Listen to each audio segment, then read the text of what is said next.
We know of two men who were blinded 15 days apart in the summer of 2023 at two different games. Hi, everyone, and thank you for coming back to another recording of Foul Ball Safety Now Talks. I'm Jordan Scott. I'm with Brianna Ludwig.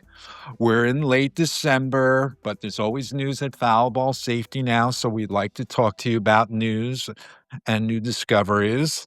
Before we do that, I just want to give a little bit of recap for people that are listening for the first time.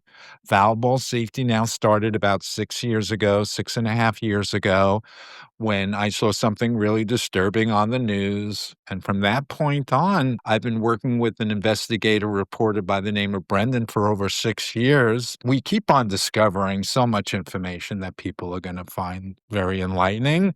Unfortunately, some of it's going to be unpleasant, but it's going to be a reminder of everything that we've learned that we feel we're obligated to share with everybody else who may have not known this was happening right under their nose at the games all these years.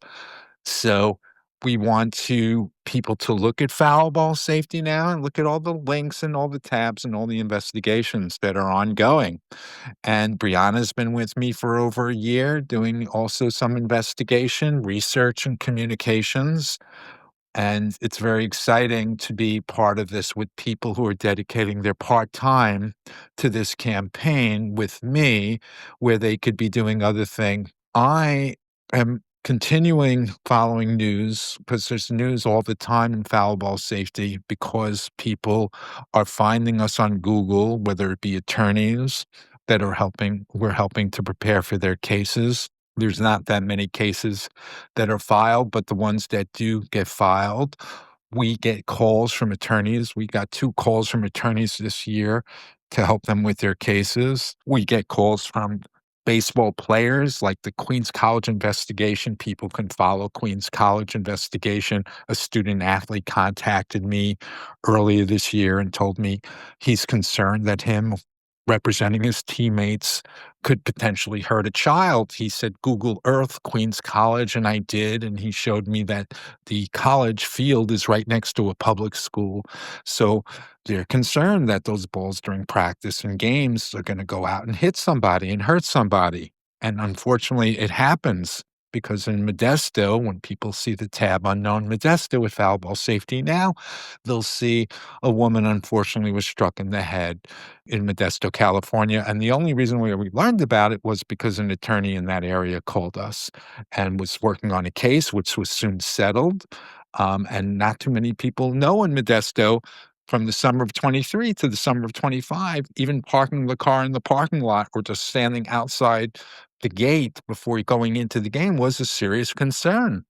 And it's not unusual that maybe 10 or 15 balls within a 3-hour period will fly over the sides and hit a pavement or hit a window. And in this case, it hit the woman in the head. So what the Queens College student is doing is they're expressing themselves. 20-year-olds are more unfiltered than 30-year-olds who've been playing the game for so long. Unfortunately, they probably been part of too many close call experiences of direct hits.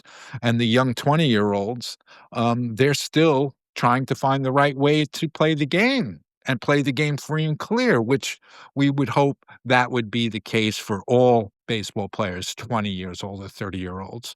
So it's very interesting when 30-year-olds or retired baseball players come to us years later and talk to us about their own reflections. And maybe they told their own parents to sit in certain sections, but for their whole careers, they knew that at some point in time, they were part of a community that was going to do some serious damage. People just have to look at Exhibit A at Foul Ball Safety Now, that 5-minute disturbing video from 2019.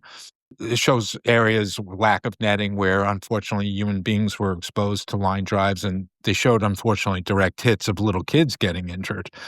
And that's a whole nother discussion. I want everyone to see the links at Foul Ball Safety Now, all the exhibits, and the couple of things that are in the news today that we're discussing are the student athletes. The Queens College investigation is happening. I'm meeting a few new student athletes in the last few weeks who potentially may want to schedule conferences with their teams because they do feel this burden on their shoulders of playing games at their particular ballparks where they're concerned about hurting people. I'm excited to talk about those new discussions as these recordings proceed. Hopefully, more baseball players will come and share their own anxieties about the potential of hurting a person. Yeah, I think that that's pretty much enough for now. A few new links from the World Series to show Ohtani vulnerability. That was a little over a month ago when he hit a line drive down the line, and you could see what 30-year-old athletes experience from time to time, where humanity sets in for a second. You see, he's worried like he just almost hit somebody, and he reacted like a human being would react if we almost hurt somebody accidentally, or if we were almost hurt somebody in the workplace. And I don't know if we can even consider it an accident if the baseball players are hitting balls in if 1 out of 10 of the balls that go at 100 miles an hour nearly hit somebody, is that too many? Maybe they're not accidents, maybe they're incidents. But why are these guys in the workplace? Why is Shohei Ohtani, as a 30-year-old guy, or however old he is, guys who've been playing the game for so long, still having these cringeworthy experiences where they're thinking maybe they just hit somebody? Not good. So that I consider the dark ages, and baseball players who are career professionals are playing in it. They're in the middle of it, and I don't think it's right. And then the broken bat incident a few weeks earlier in Seattle, where broken bats are flying into seats like boomerangs. Why are broken bats in 2025 still making their way over the netting into seats like boomerangs? So there's a link there, the T-Mobile Park incident. And you even hear the announcer saying, because they showed that replay of the broken bat going into the seats, it was about 5 minutes after the incident took place. Nobody knew where the broken bat had gone, but when they broke to commercial, they actually showed the broken bat going into the seats in slow motion, like a boomerang that could pierce somebody's heart, and you hear the announcer saying something like, "Yikes, look out." But nobody on social media connected the dots to the Ohtani incident, where he had that cringeworthy moment where he thought he may have just hurt somebody, and the broken bat incident.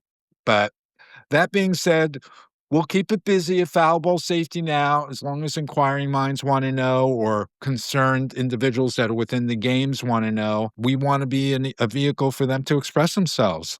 So excited always to bring on guests. If people know what we do on our recordings is the guests, they bring questions to us. So the tables are turned, and they always bring a unique perspective from their own personal experiences or from their profession. So we're excited to have on our guests. So Brianna, how are you today? Doing good, Jordan. Excited to have this discussion today and excited to bring on our guest who is a fellow mother. She's a mother of four and an MBA from Indiana, Brandy Hillard. Welcome, Brandy. Hello, hello. It's so nice to speak with you guys. You said, I have an MBA here in finance, and I'm just looking at the reality of the situation. And from an outside perspective, it just seems so cut and dry to me.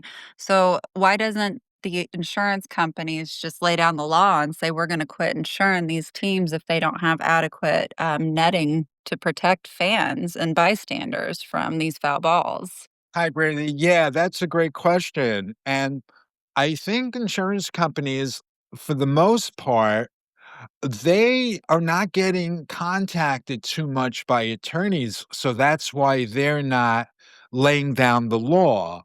Most people, Brandy, from what I understand on spending time on this topic, that have been injured by foul balls, and there have been many. The NBC study from 2019 cites and implies just how many people reported to first aid. And if the number was what they said it was, maybe it implied 5,000 people reported to first aid between 2012 and 2019. And that's not even including all the other professional leagues where there's 5 times as many more games. So you would have thought some of those 5,000 people would have filed, or a big portion of those 5,000 people filed, but Most lawyers don't take the case, Brandy. That's the interesting thing. We've done Wow. Yeah, we've done some interesting research. We've worked with law school students, and law school students can use these tools and they can find out, like, over the last 100 years, how many cases were filed in a particular state.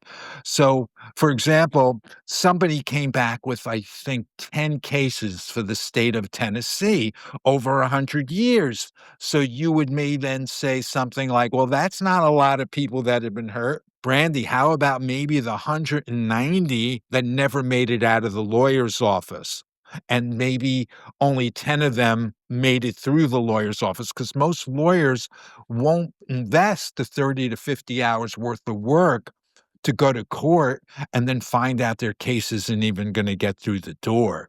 So we believe since this baseball rule's been in effect, MLB has been leaning on that, which has not created the incentive and the urgency to address the matter. So yeah, I'm looking at just the revenue. Like, so if we just think of like the biggest teams in the MLB, we got the Yankees, the Dodgers, the Sox, and the Cubs, and that's just their net revenue. And when I look at how many foul ball accidents there have been in the last year, the statistics are telling me that these are the common places that it's happening. So if they're happening, are fans signing a waiver and getting paid off to not go see an attorney, and leagues aren't taking this seriously?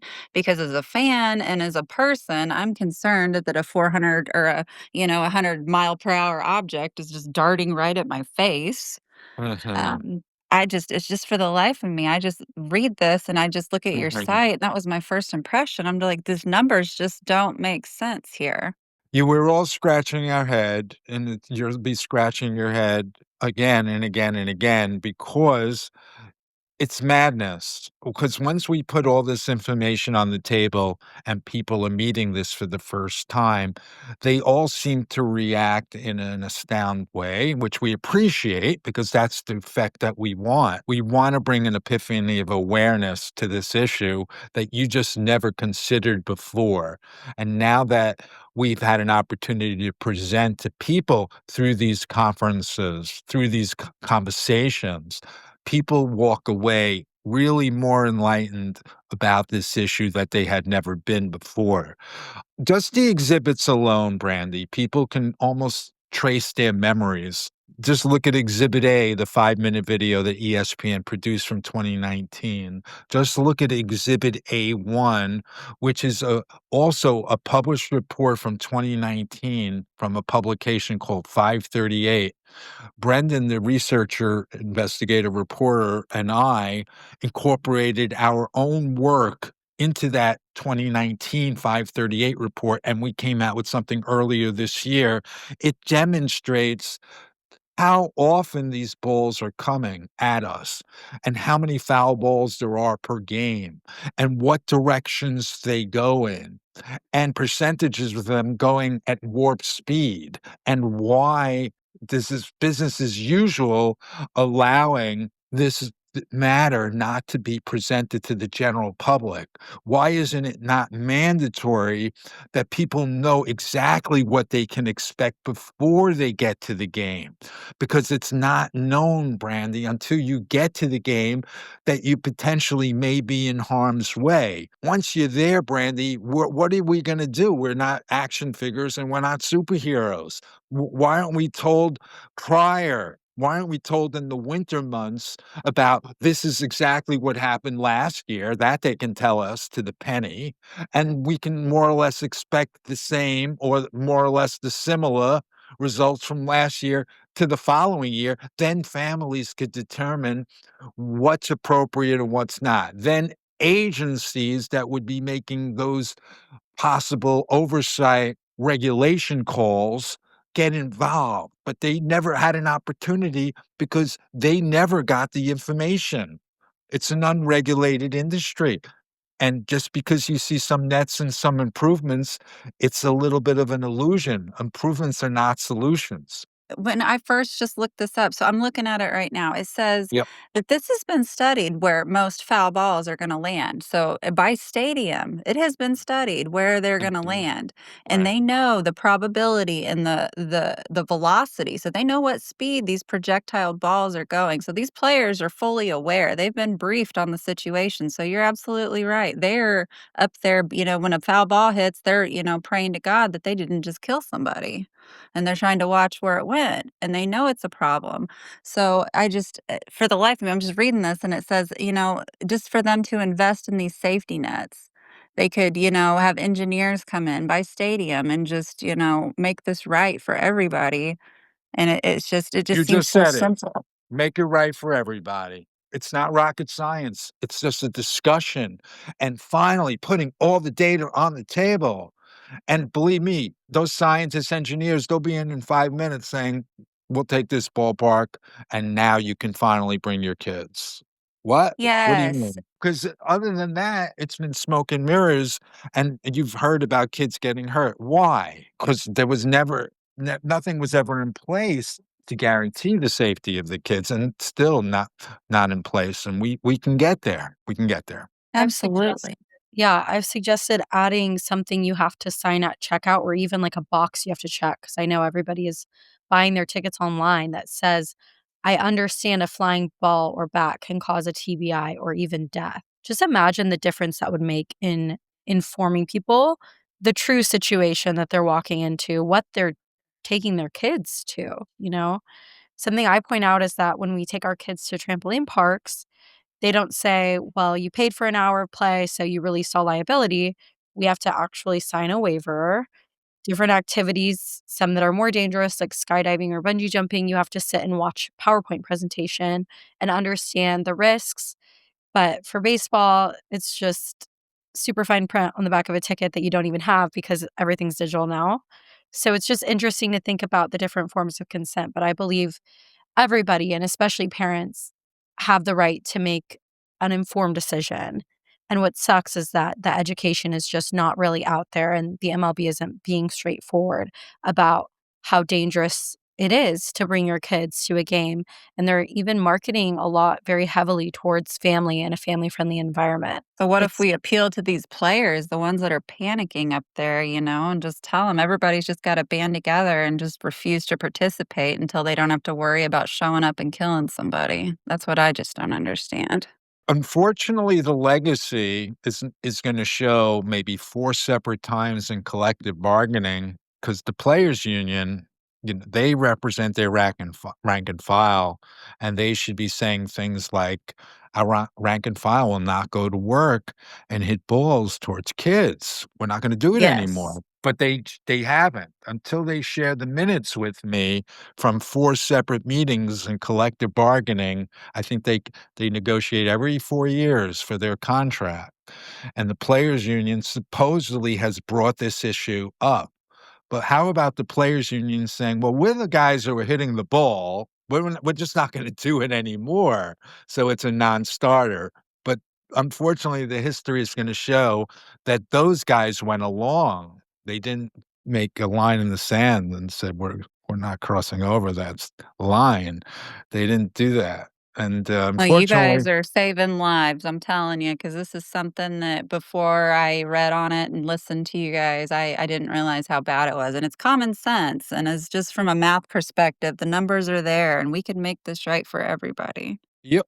And Brianna's been finding so many things that we haven't found from years past. All these people are self-reporting their injuries in 2025, and we found too many, and people are saying things that they're not going to games anymore. They didn't expect to catch one in the bad place, and they did. And unfortunately, Brendan and I, we've been at this for 6 years, and people we've met, people that have taken part in these virtual press conference experiences with us, victims. The gentleman whose wife unfortunately died at the Dodger game in 2018, very kind guy. He was only able to talk about the extent of his wife's injury to some extent because he couldn't get into the details of the settlement. people don't know these things even occur. With Erwin Goldblum's wife, she got hit at the Dodger game in 2018, in the summer of 2018, August to be precise. And that whole month of September, it wasn't reported. So everyone sat in the particular row and the particular seat that she sat in that month, not even knowing about it. And you would think, Oh the my people, gosh. right? You would sat there for the whole month. Why? Nothing changed with the Nets for about a year. It wasn't until, so for sure, that whole month of September of 2018, people were sitting in that seat. And for a full year, it wasn't until Labor Day, which is in September of 2019, till the Nets went up higher. She was unfortunately struck behind home plate at Dodger Stadium. It took a full calendar year, pretty much, for the Nets to go up higher. So really, for the whole 2019 season, April, May, June, July, and August, those people were sitting in the same row, same seat as Mrs. Goldblum. Maybe the media reported it in 2019, but doesn't mean everyone who sat in that seat knew about it. I mean, it's just, there's all kinds of conversations to be created based on everything we do. And we scratch our head. But if others are going to help us, and if they start scratching their head with us, we feel less alone. So we appreciate that. Yeah, I mean, I it's just there, like, there's this company I just found that's called Nets of Texas. Have you ever thought Mhm. about, like, just staging, like, pretending to be like, "Okay, so I just need a quote," because they say that's what they specialize in. They travel the United Right. States, Right. and they try to make this right, like and they, do quotes for these people, and it looks like there's not very many people that have taken advantage of them, but, so they must be aware, Nets of Texas, and, it just looks like I don't know. Right, so you're saying that all the teams should be calling up and saying, "We need you for solutions, get it done," instead of Yes. just baby steps. Yeah, no, it's not a cost factor because it took a long time before MLB did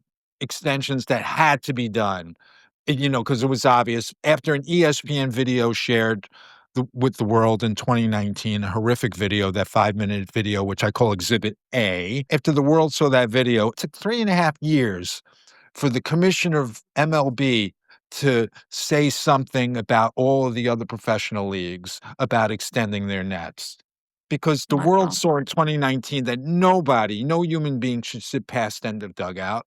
And they pay the salaries of 120 affiliates like the Dodgers and the Yankees. That's 30 teams. But then there's another 120 teams. They pay the salaries. They need the players to develop. That's the future of the game. You need to keep on nurturing the young players so they keep coming up, and MLB is paying the salary, but the fans sitting in those sections are still sitting past end of dugout, just like that video showed from 2019. And it wasn't until 2022 till he made an announcement that by 2025, all the MLB clubs would have to have their netting extended past the end of dugouts. But what about the beginning of 2025? And why did it take 2 full years for MLB to let that business as usual take place, where they could have got the netting company in, and got it up and running for 2023. They all waited till 2025, and families are going to figure out this year in some of these ballparks, like, oh, they extended the netting. That's nice. When did they decide this? 2.5 years ago. Then why were we sitting there for the last 2 summers? People are going to just raise questions. We just want to raise all the absurdities, and there's so many of them, Brandy. And then there's at least 30 to 40 cities right now that still don't have netting. 30 to 40 professional cities, not all affiliates, mostly non-affiliates, but they're called the MLB partner leagues. But this is professional baseball. It's more or less the same dimensions. Why are 30 to 40 cities operating with no netting past end of dugouts? So it's long Oh my overdue gosh. for inspection, oversight, and solutions. To put Yeah. the nets up or to finally fix the problem would be to admit that they have a problem, which they haven't done, so that may be the first step for them to admit that they have a problem. I mean, they can't even truly apologize to any victim, to any person or child whose livelihood has been taken from them, because it can happen the following night to someone else. We know of 2 men who were blinded 15 days apart in the summer of 2023 at 2 different games. It would almost Mm. like if all of a sudden they're putting all these protections in place, the fans would be like, "Wait, why are you guys putting all these protections in place at all these stadiums?" And they'd have to say, "Well, actually, a lot of people have been scarred for life, permanently damaged by flying balls and bats." Then they'd be like, "Wait, what? For how long? And you knew about this? And wait, you were marketing towards children? You were creating these special family nights to bring more children into the game, but you knew at the same time how many children had been seriously injured?" It would open this rabbit hole, right? If they were to all of a sudden make this giant reform. Yeah, this is just so shameful. And, as a mom, I've directed my kids to baseball, and I feel almost, conflicted knowing all this because, right, you don't want them to play football. They're going to get hurt. That's what you always hear. They're going to get their head banged around.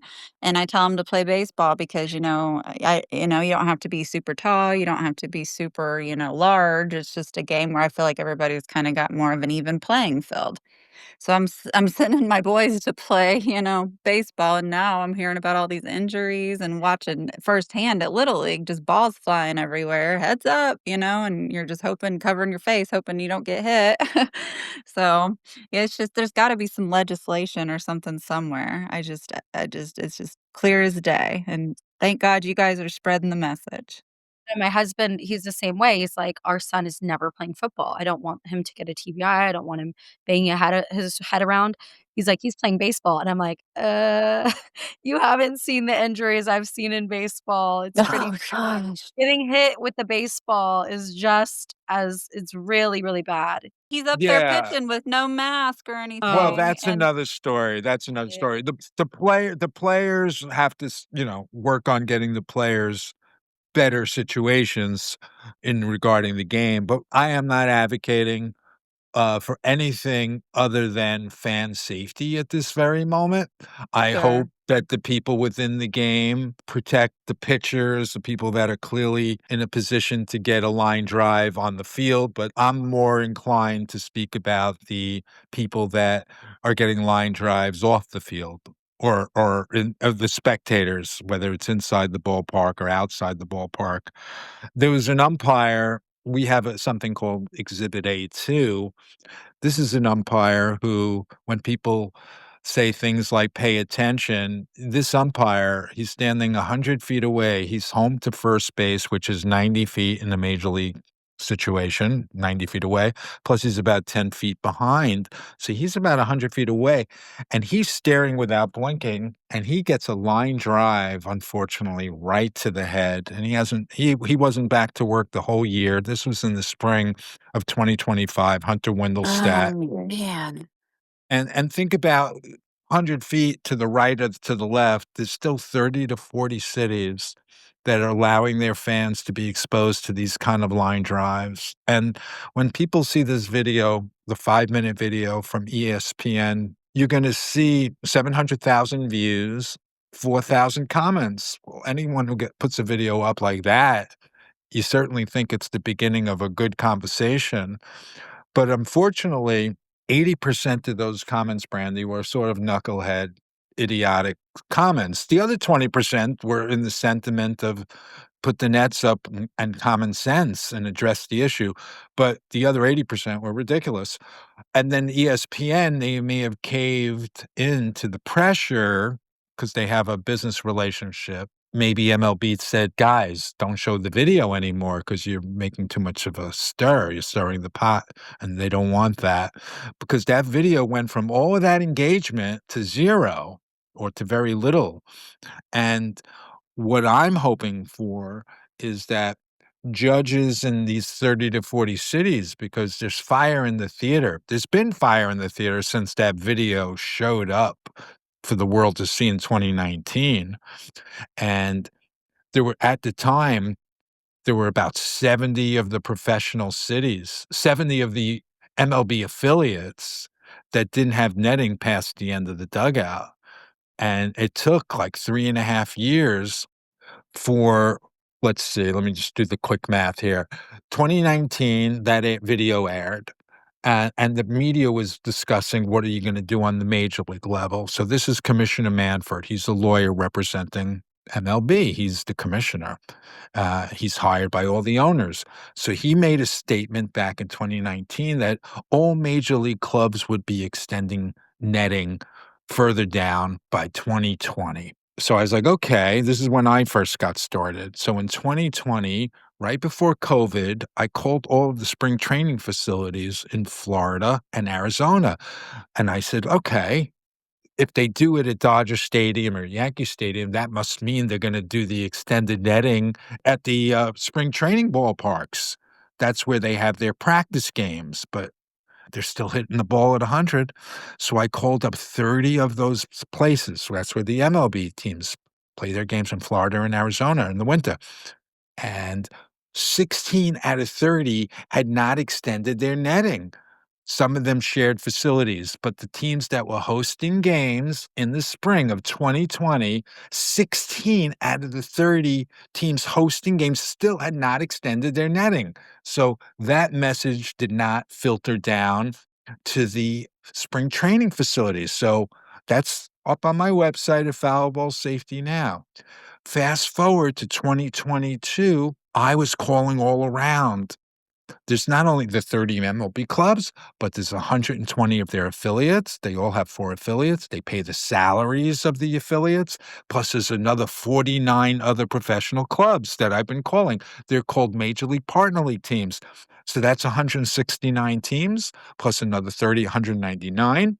So Manfred says at the end of 2022, by the beginning of 2025, all MLB affiliates would have extended netting further down the line towards the foul pole. Mm. That would so what happened? No, none of the teams in 2023 that still had no netting past in the dugouts did a thing. They all waited till 2025. Most of them waited till 2025. Most of them actually did extend for the beginning of this year. But again, what I was saying earlier, people are gonna be offended that they waited so long that they were sitting there 2 full summers where they could have done it in 4 days. And then the other league I was referring to still has 30 to 40 cities out of the 49 teams that still have no extended netting past end of dugouts. Clearly, once you see Exhibit A, you would think it's criminal and horrible to allow anyone to sit there, especially little kids, in these hot zone sections. It's making my finance heart hurt. I'm so sad to see that. Yeah, but we're about solutions here, and people are coming like you with interesting inquiries for the first time. Inquiring minds want to know. That's our attitude. We want to be accessible. We want to give you as much information as you can use for your what's happening in your neck of the woods. Heads up should not be the only line of defense for Little League baseball. Clearly, at these colleges and these professional games where the sides are low, you don't even see the ball coming out. You can't even say heads up. And why are 10 or 15 balls raining down on the pavement or on a car window or somebody like in Modesto hitting her in the head? So this is real.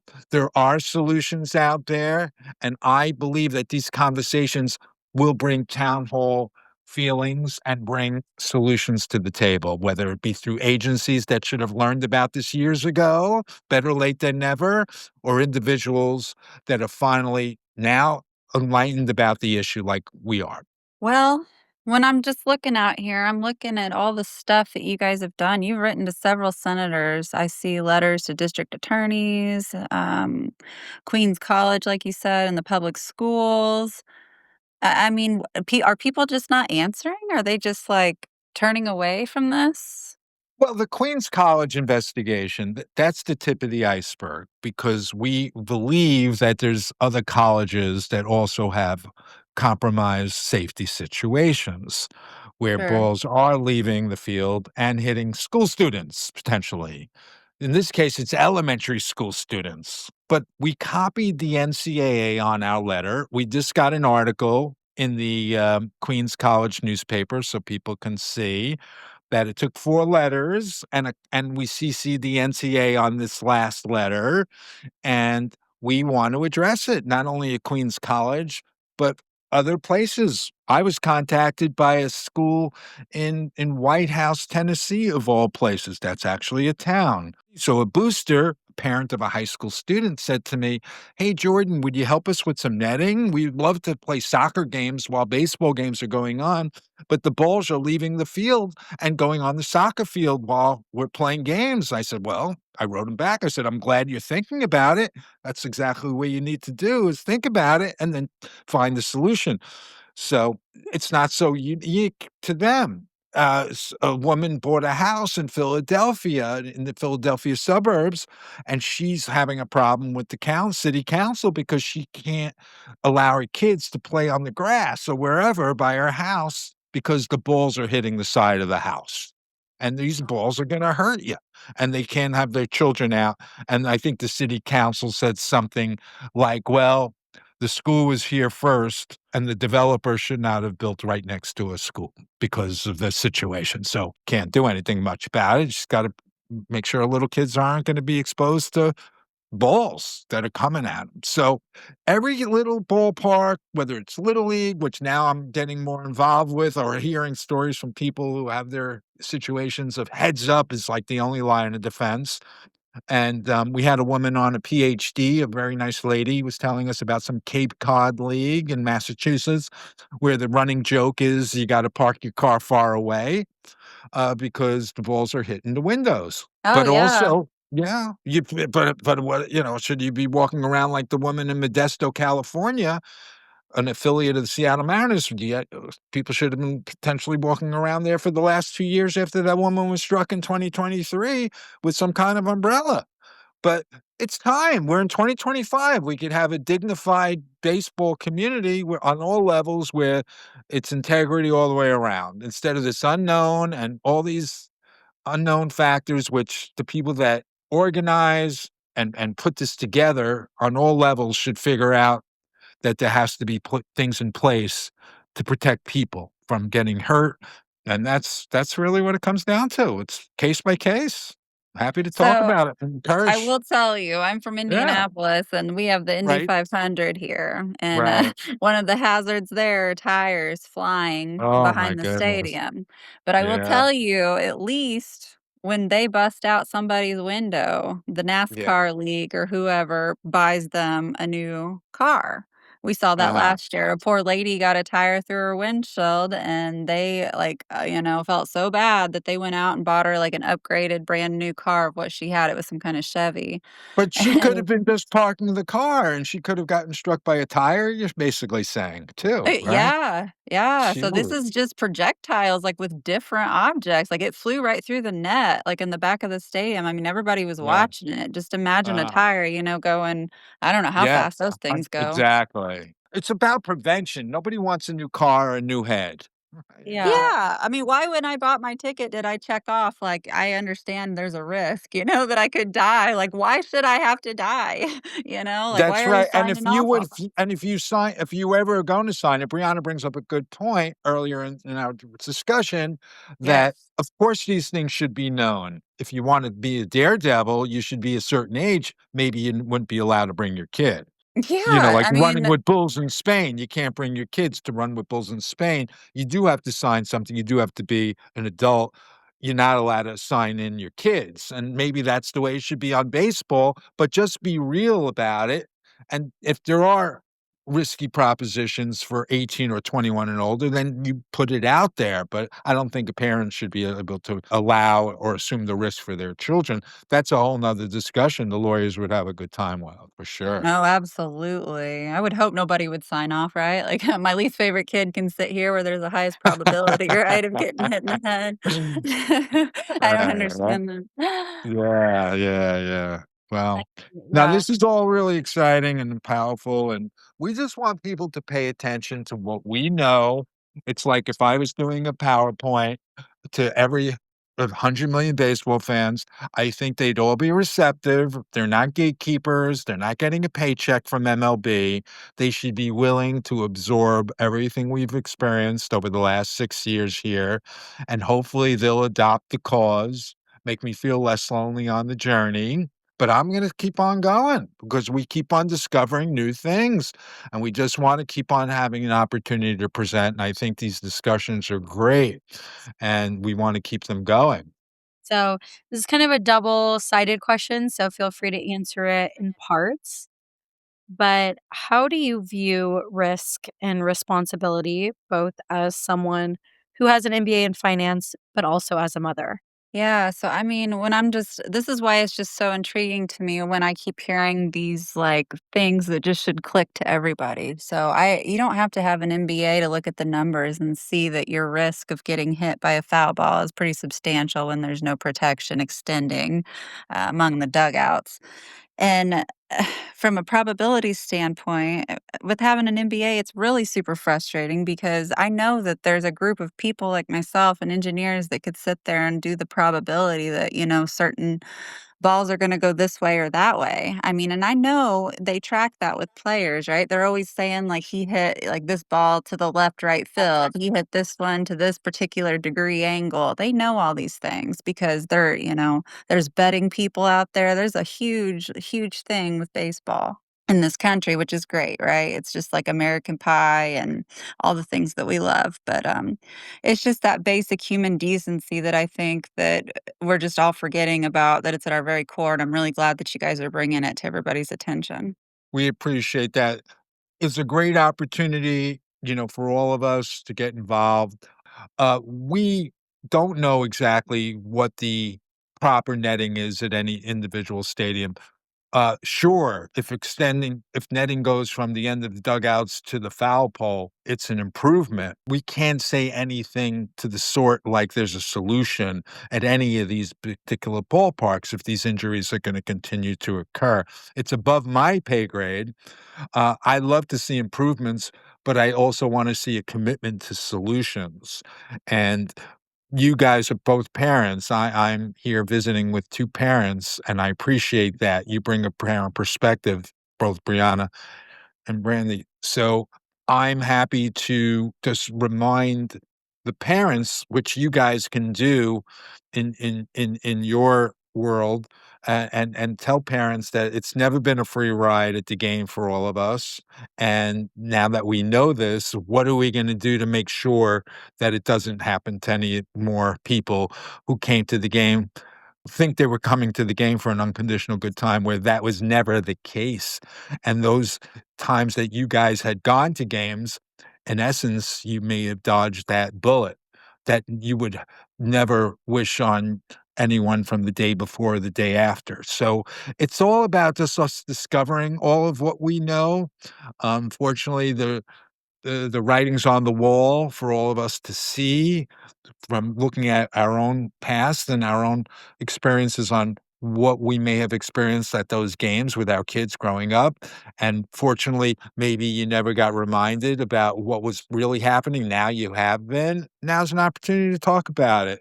So we're excited to bring this to everyone. I think these discussions are powerful. They will continue. And we really appreciate having you on, Brandy, and, this was terrific. Yeah, thank you so much. Now I just want to stomp into my neighborhood, little league boot camp and say, when are we going to quit yelling heads up every time the ball That's shoots at right. our face? That's right, and that's another level of baseball I'm now just learning about. That heads up seems to be the only line of defense for the little leaguers and the surrounding areas. But this is a great call. Thank you everyone for being part of Foul Ball Safety Now. Brianna, as always, you're great to be around and have these discussions with. And thank you again, everyone.